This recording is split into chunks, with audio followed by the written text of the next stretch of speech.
first thing that you need to consider is each of your product has a different stage in its life cycle, right? So I mentioned the one that when you push release your product and push it for the first time, you have a different goal in your campaign than a product that is 6 months old, for example, and it's and Amazon and your audience and your customer base already knows it. So you have different strategies for different products in a different life cycle, and if you want to separate just two strategies, you have the product launch and the profitability phase, for example. These are the two major parts.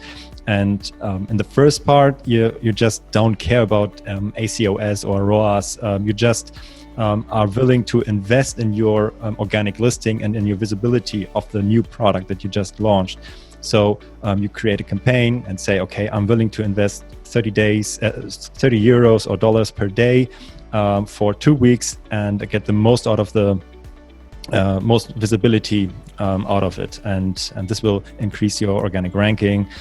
And you get search term data, placement data that you can then use to start optimizing your campaigns.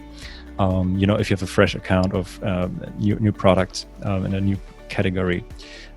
So this is the one strategy, and the other is, of course, if you have like a history on that product, and Amazon already knows that you get a good organic listing, then you have the strategy to get additional traffic, additional revenue, additional profit with your PPC campaigns. So yeah, this is a total different strategy. So before you go to your advertising console and start creating a new campaign, you always need to consider, okay, what's the purpose of this campaign actually that I just want to create.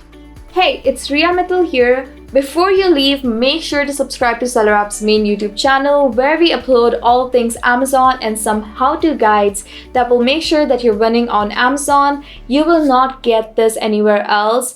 Until the next time, happy selling.